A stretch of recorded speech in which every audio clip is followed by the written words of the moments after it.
Today on Studio G, we break down Game 7 between our Vegas Golden Knights and the San Jose Sharks. We'll also tell you how you can take home a piece of Nevada history. Plus, we sit down with Yvette Mariano from Muscle Fitness Gym to hear more about their upcoming competition. Don't go anywhere. Studio G starts right now.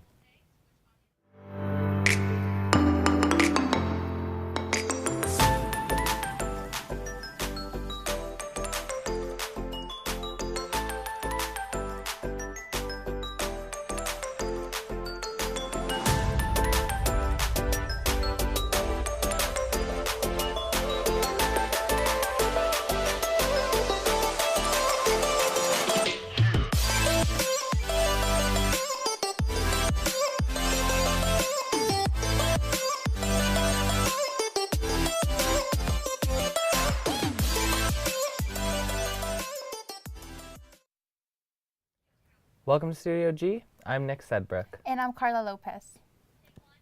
The Vegas Golden Knights played in their final game of the season on Tuesday. Reporter Alex Whipple got UNLV students' predictions leading up to the game and the reactions the following day. Game 7 of the first round of the Stanley Cup playoffs, I wanted to know what UNLV students thought about the Vegas Golden Knights versus the Sharks. I think if the Knights don't make any goals, then definitely the Sharks are going to win. I mean, last game it was really tough. They had 59 shots on goal, but they only made one goal. So I definitely think they need to work on their shooting. If they don't, or if they can't, then the Sharks are definitely going to win. My predictions are basically I want the Knights to win. So if Stone and Pacioretty come together how they have been and working with the passing back and forth and then Pacioretty finishing it, I definitely think that can help the offense as well. But they do need to get back on defense. If they don't get back on defense, they're going to leave it all up to Fleury, and Fleury can't be a one-man show. So definitely they have to work together. They have to get that glue back to what actually started the motivation of the 3-1 winning streak. So we'll see how it goes, but I definitely want the Knights to win. Oh, man. I mean, I'm expecting a close one. It's been rough the last few days, but, you know, we've proven we can beat San Jose. It's been evenly matched the whole way, so I'm expecting that if we score early, score often, it should be a good day. So I'll go ahead and say 4-2 us. The Golden Knights were off to a great start on Tuesday night, going into the third period leading the Sharks 3-0. Until San Jose's captain, Joe Pavelski, fell to the ice. The Knights' Cody Eakin was given a 5-minute major penalty for cross-checking and was ejected from the game. During their 5-minute power play, the Sharks took a 4-3 lead until Jonathan Marchessault tied the game with 47 seconds left to go in regulation. The Golden Knights fell to the San Jose Sharks 5-4 in overtime.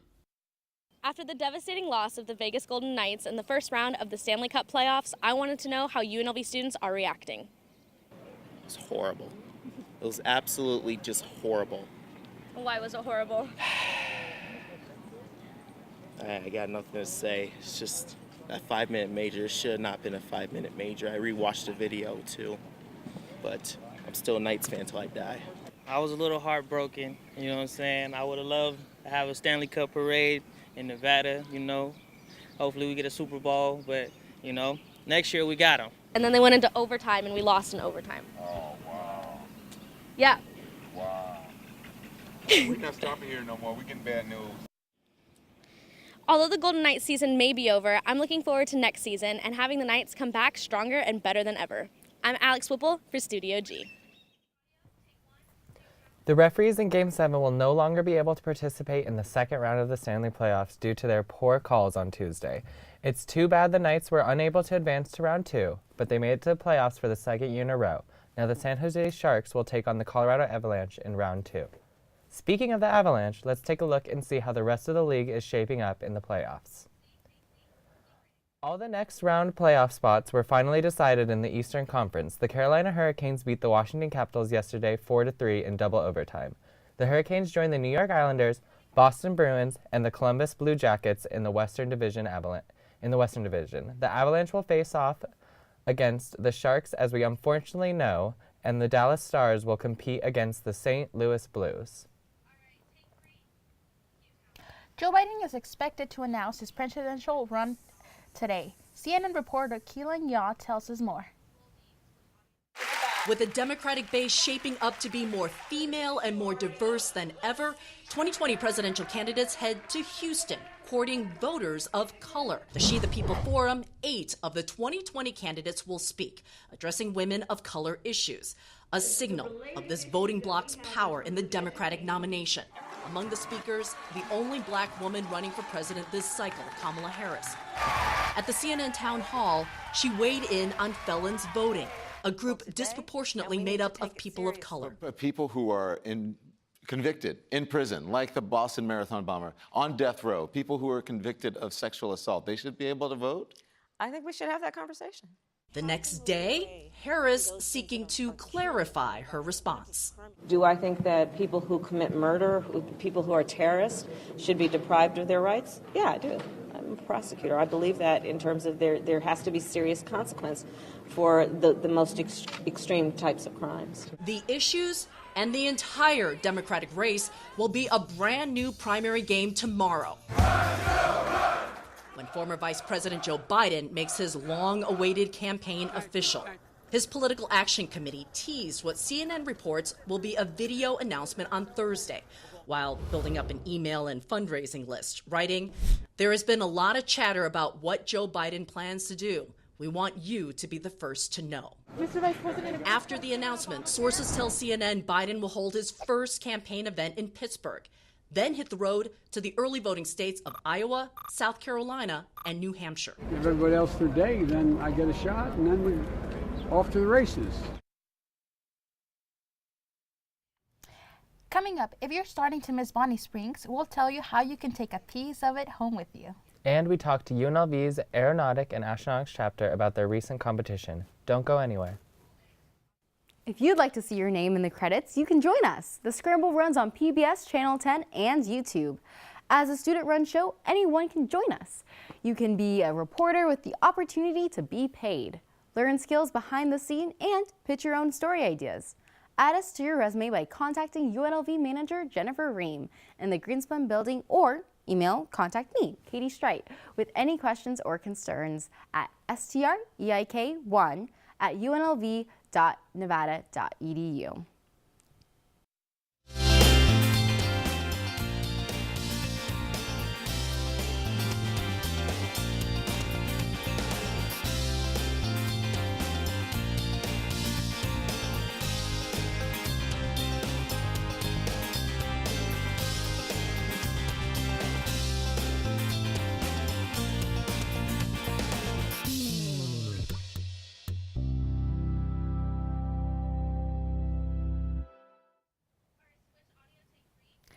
Bonnie Springs officially closes doors on March 17th. Since then, it has been gathering a collection of items to get ready to be auctioned.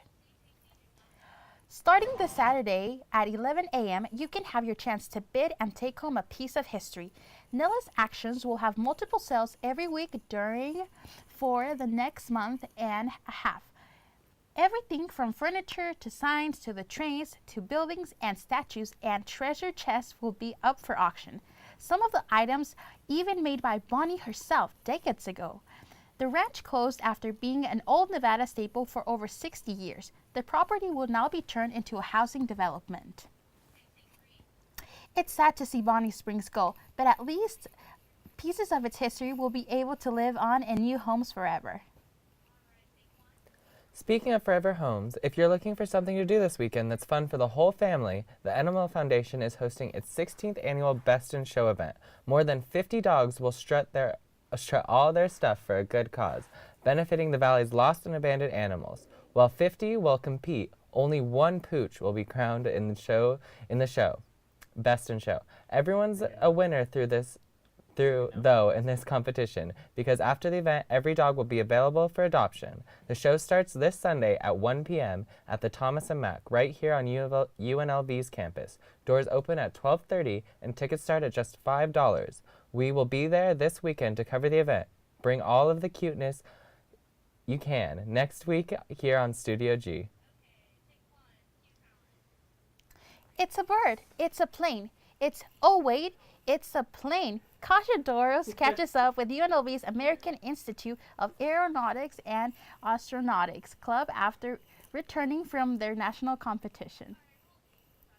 American Institute of Aeronautics and Astronautics UNLV chapter recently participated in the annual international competition Design, Build, Fly in Tucson, Arizona. And over 100 teams participated from around the world, from Europe, Egypt, all over. And this was our first year ever participating in this competition. We spent the last probably 7 or 8 months working on this plane, building it from scratch. We teach all our students everything they need to know about aerodynamics, systems, avionics, how to build an RC plane from scratch, where we had to fly the plane, where we had to attach different components onto the plane. Although the aircraft seemed to be ready for takeoff, it ended up being a bumpy ride. We just needed to fly 3 laps, and so the first time we took off the ramp and we just nosedived into the ground. So we had to fix that. And then the second time we took off the ramp, we made 2 laps and then our radome flew off, and so we couldn't finish the mission, so we came down and landed it. And despite the competition, different schools came together to work as a team when things went south. The University of Alaska Fairbanks, actually, their team was so nice. They were like, here, take our radome, you can put it on. And it's really cool because it's all these teams that are competing, but you're all kind of working together actually, and you try to help each other out. So they gave us their radome, we put it on, and it felt like it was going to stay on, so we went up in the air again. We got to the second lap again, and the exact same point as the last time, the radome flew off, and at that point the pressure differential the change was so sudden that the wings just snapped in midair. They flew off the plane and it just crashed into the ground. I think we calculated upwards of 2,000 man-hours for this plane. I personally spent probably 500, and then plus the meetings that we had, which were another 500. So we had a lot of people working on this plane for a long time, and so it was a little bit sad when it blew up, but it was also really cool because it was one of the most spectacular crashes at the event, and we placed pretty well, so it wasn't like we blew up for nothing. UNLV finished the international competition placing 30th out of 104 teams and learned many things along the way. We met a lot of cool people from a lot of cool places all over the world, and there were a lot of really good pilots. It was really fun to interact with all of them and see their challenges and what they had to go through to make their planes fly, and how we made our plane fly, and ultimately, we won one of the categories, so it was really cool. No matter how much we've learned in our education and how much research we did into the numbers, the math, the computational fluid dynamics, how everything's going to work, how everything's going to stay together, how strong it is, it all doesn't really matter until you actually build it and fly it, and then you see where it breaks, where it fails, and I feel like that's real engineering. For Studio G, I'm Kaja Doros. Congratulations to UNLV's AIAA Club for their excitement accomplishment. When we come back, Nick will tell us what we can expect the weather like to be throughout the weekend. Plus, we take a look at some extreme weather in other parts of the country that aren't so fortunate. The name of my show is Shenanigans on the Radio and Praise and Shenanigans on the Radio. Well, both shows are music talk shows. I bring people in from the community, anybody's doing anything positive, local talent, independent artists. I want the listeners to take away anything that may be helpful to them. Both shows are inspirational. No matter what you do in life, no matter what your dream is, follow it. Never give up on it. My name is Lucius Thompson, AKA The New B. Our whole show is called Praise and Shenanigans on the Radio every Wednesday from 6 p.m. to 8 p.m. and Shenanigans on the Radio every Thursday from 7 to 9 p.m. Make sure you tune in on the rebelhd2.com. Is the Rock Rebellion. I feature rock music from classic rock to alternative rock to soft rock to everything in between. I'm learning every day about different bands, and I like to share that knowledge with you, my listeners. My name is Rockin' Gemini, and my show is called The Rock Rebellion on the Rebel HD2. You can catch my show every Saturday night from 8 p.m. to 10 p.m. Let's see what Mother Nature has in store for us this weekend. Here's Nick Setbrook with the forecast. Thanks, Carla. Well, it's been really nice lately, but that also means it comes with a little sweat. We've all been experiencing the hot weather, and it seems like it's on an upward ride to even hotter weather, but we'll see that it might not be in the weekly weather. Right now we're sitting at about 85. There's a high of 95 today. So get some sunscreen and have a lot of water because it's a hot one out there. Tonight it's going to be 71, still pretty hot, so take your dog for a walk, go for a run. Super nice weather tonight.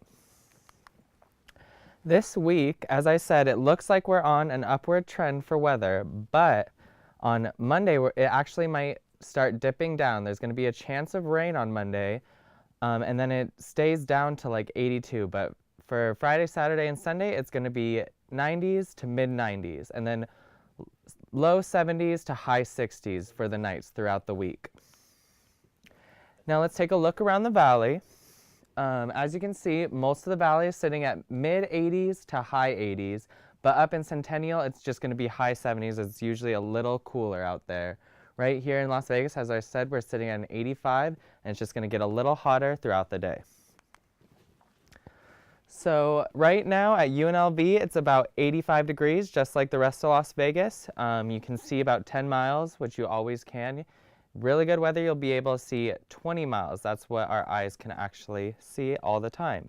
The UV index is at a 9.2, which just means the UV rays are very hot, like very high, because a low is about a 2 and a high is 6, and we're at 9.2. So like I said, have your sunscreen out because you're gonna get burned.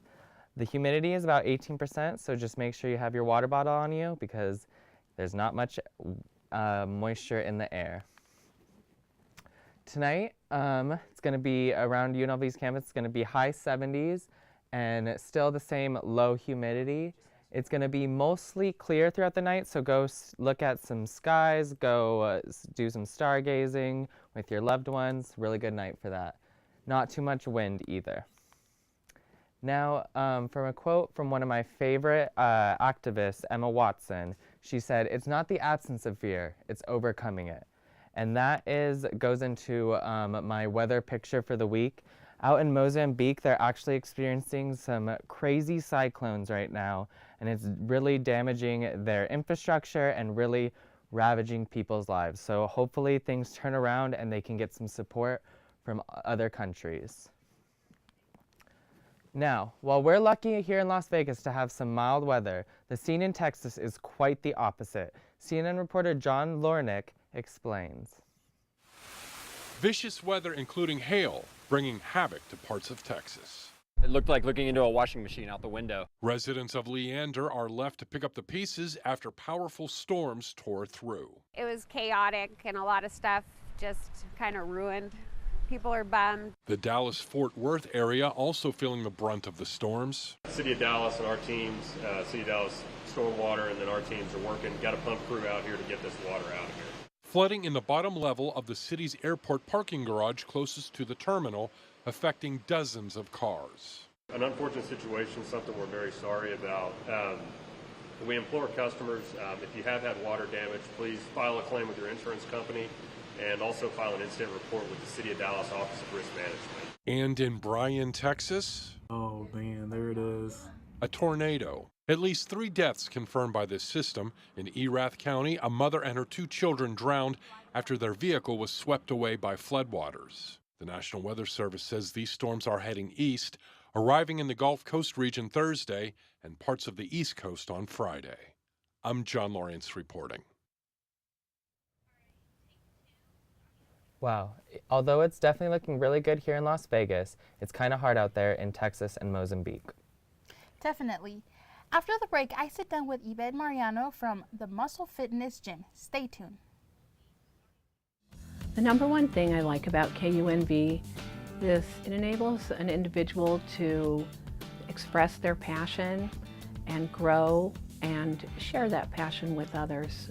It's a wonderful gift that's shared by KUNV with students and community members alike.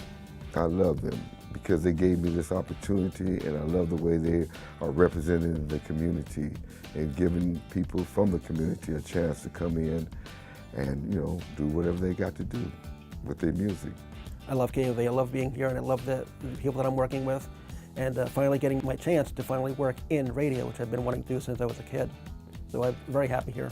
You'll really have the chance to grow and learn about radio from very good DJs and from management. We are here, and you can be here too. KUNV is a great place to be. I love KUNV. It is my sanctuary for creativity. I'm given an opportunity to come in and use the resources that we have here to create the shows and the broadcasts that we do. It is my favorite creative space to be in. I feel like the station gives students a platform to actually play music and actually a chance to get their hands in the radio industry without having to spend that money. I like KUNV. It's a community station. They opened up the doors to myself, also to other people who have a dream of being in radio or whatever the case may be. Have that energy from the city coming back to you while you're on a live broadcast. There's nothing like that feeling. They have producing workshops. I learned how to actually do play-by-plays for sports events. KUNV has done a lot for me as a student. If you want to do a talk show, a specialty show, music, it doesn't matter. There's a place for you to be able to come and give your voice to our community.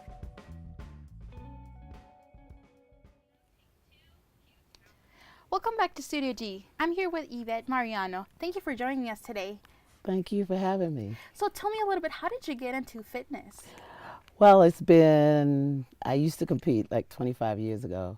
I did, competed 25 years. It started with my mom. She was sick. She had diabetes, so she had her legs amputated. And I used to have to do a lot of transferring and stuff. And then I started having high blood pressure from the stress from taking care of my parent. And so I had to start going to the gym. And then I was wondering, what could I do to turn this into something positive? And I just started, and I figured out I would compete and share what I know with other people. It's pretty hard because when I first started the business, I didn't know too much about fitness and nutrition and everything that goes along with it. So when I just threw myself into it and got indulged in it and then, start learning more about it. And now I'm 61 years old. Oh, wow. So I decided I will share what I know with everybody. I started training people for competition and, they start doing shows and stuff because I do the nutrition, the training, and also teach you how to pose and stuff like that. I do it all. Oh, wow. And tell me a little bit about the competition that's coming up. Okay, so most of the competitors we have, they're like very new to the business. They never did the show before, and I like working with people like that never did the show before and just have the desire to want to do it. And so I get people that are green, never had it before, and just have them introduce them to the business. And that's how they start. And tell me a little bit about the work that it takes to be on this competition. It's a lot of hard work. You just have to be dedicated and really want to do it. It's something that you want to do because the nutrition is very hard, the workout, being in the gym every day, going the extra mile. There's a lot that goes along with it. And are they on a specific diet? Or? Yes, a very strict diet. The diet is strict for 6 to 8 weeks. 6 to 8 weeks, right. Wow. So it's very strict. And what's your favorite part about this competition? The favorite part is the competition itself. To see all the people that I work with getting up on the stage and competing and to see their body change, the change of the body. Because a lot of time when people start this, starting with the fitness, thing to get up on stage, they have a lot of body fat on their body and they have no idea how much body fat they have till they start doing the nutrition.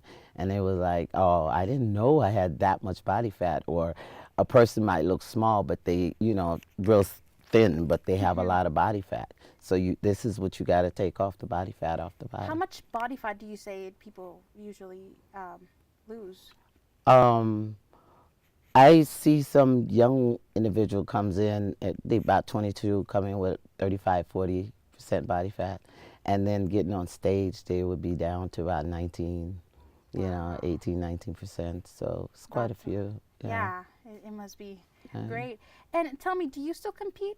No, I don't compete anymore, but I live through the people that I train. I love to make people's bodies look good and see that they can make that big change with their body. Because a lot of people are amazed after they see where they were at and where they get to at the end, getting up on stage, because it's a lot of hard work. A lot of hard work. So, I really, when people get up on stage, I really take my hat off to them, because I know that the kind of work that you have to put into it to get to where you're at. Thank you. Well, thank you so You're much welcome. for being here and talking to us. Oh, same We here. Enjoy that. appreciate it. Thank you. When we come back, we take a flight with the Las Vegas Aviators for their first ever Wag Your Tail Wednesday.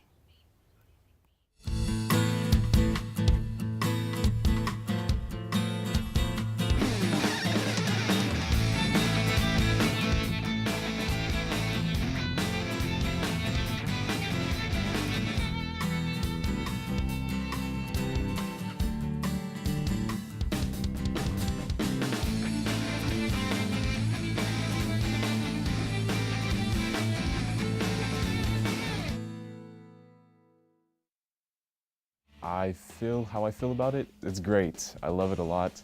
There's a lot amount of freedom. You can really do basically whatever you want. Very nice facility, very clean. We have editing booths, studios for students to practice our craft and to learn more. And KUNV definitely gives us insight into what we'll be doing when we get our careers, once we graduate. They give us free will and free creativity. I can gain experience to further my career in the radio broadcasting, board operating, to music directing, to even being on air, which is my main goal to do in life. So I can use all that knowledge to put towards my career in radio broadcasting. You will learn so much here at KUNV, and we have a lot to offer.